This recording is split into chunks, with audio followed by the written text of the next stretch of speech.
So I am a proponent of whatever simple, whatever simple, and I let the team pretty much determine what we're going to use and what's easiest for them. So we use Google Hangouts a lot internally, just because it's easiest for us to send a calendar invite. The link's already there. Mhm. However, most of our customers use Zoom, right? Or they may use, WebEx or something like that.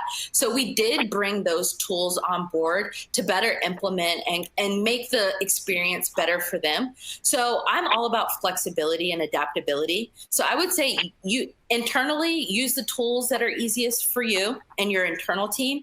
And then for your customers and clients, use the tools that are easiest for them. It's all pretty easy to grasp in the end.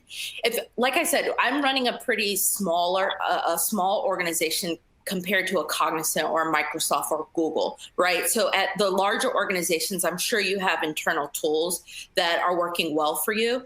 But if you're smaller and you're just trying to figure it out, I would say go with what's most easiest and the most simplest to grasp. Got it. I totally agree with Amanda here.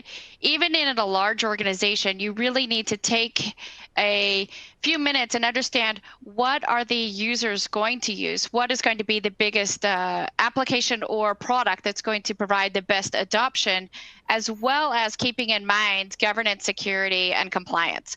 So large organizations have a lot of rules and regulations and policies they have to follow around where their content is stored, but it also needs to be simple enough for people to use it and to adopt it.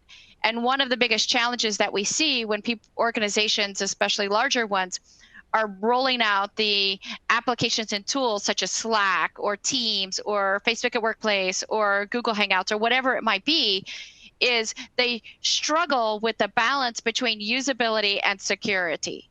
So Mhm. take a moment and say, whatever tool you're going to implement, ensure that it complies with your security policies. Make sure that it provides the framework that people are actually going to use, and that you don't have shadow IT happening because it's too hard or too difficult or too locked down.